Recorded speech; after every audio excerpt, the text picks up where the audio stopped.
નમસ્કાર, આપ જોઈ રહ્યા છો ગુજરાત 18 લાઈવ। હવે જોઈએ અગત્યના સમાચાર। ડભોઈ ભારતીય જનતા પાર્ટીના કાર્યકરો દ્વારા ટાવર ચોક ખાતે આતિશબાજી સાથે બિહારમાં ભાજપને સ્પષ્ટ બહુમતી સાથે વિજય મળતા વિજયોત્સવની ઉજવણી કરવામાં આવી। भारत माता की जय, भारत माता की जय, वंदे मातरम। બિહાર ચૂંટણીમાં પરિણામો વહેલી સવારથી આપવાના શરૂ થયા છે। અત્યાર સુધી 200 ઉપરાંત સીટ પર ભાજપની એનડીએનો દબદબો રહ્યો છે અને 200 ઉપરાંત સીટ ઉપર ભાજપ આગળ રહી છે। ત્યારે ડભોઈ ભારતીય જનતા પાર્ટી સંગઠન દ્વારા બિહારમાં પણ ભારતીય જનતા પાર્ટીનો વિજય થવા જઈ રહ્યો હોય ત્યારે ડભોઈ ભારતીય જનતા પાર્ટીમાં ખુશીની લહેર જોવા મળી હતી।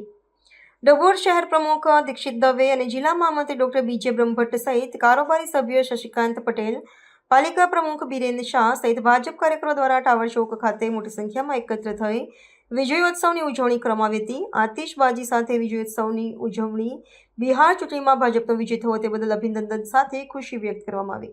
દેશના આદરણીય પ્રધાનમંત્રી આદરણીય નરેન્દ્રભાઈ મોદી સાહેબના સુશાસનથી અને રાજનીતિના ચાણક્ય એવા દેશના ગૃહમંત્રી અમિતભાઈ શાહની વહીવટી કુનેહથી બિહારમાં એનડીએ પ્રચંડ બહુમતી મેળવી છે। આજે 200 કરતા પણ વધારે સીટ મેળવી અને ન ભૂતો ન ભવિષ્યથી ભૂતકાળમાં ક્યારે મેળવી ન હોય એટલી સીટોથી એક જ્વલંત વિજય મેળવ્યો છે। એટલું જ નહીં, સામે લાલુની પાર્ટીનો ખૂબ જ નામોશી ભર્યો પરાજય થયો છે અને સાથે સાથે તેજસ્વી યાદવ પોતાની સીટ પણ બચાવી શક્યા નથી અને એમણે હાર સહન કરવી પડી છે।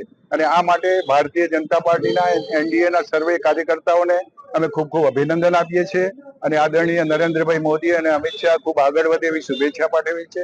અને આ વિજયની ઉજવણી માટે ડભોઈ નગરમાં ટાવર ચોક ખાતે ભારતીય જનતા પાર્ટીના કાર્યકરો, જેમાં મારી સાથે પ્રદેશ કારોબારીના સભ્ય શ્રી શશિકાંતભાઈ પટેલ, નગરપાલિકાના પ્રમુખ શ્રી બીરેનભાઈ, અમારા ડભોઈ નગર ભાજપાના પ્રમુખ દીક્ષિતભાઈ, મહામંત્રી શ્રી કિરીટભાઈ અને સૌ સાથી કાર્યકર્તાઓ આ વિજય મેળવીએ છીએ અને ફરી એકવાર સૌને શુભેચ્છા પાઠવી વિરમું છું। વંદે માતરમ, ભારત માતા કી જય।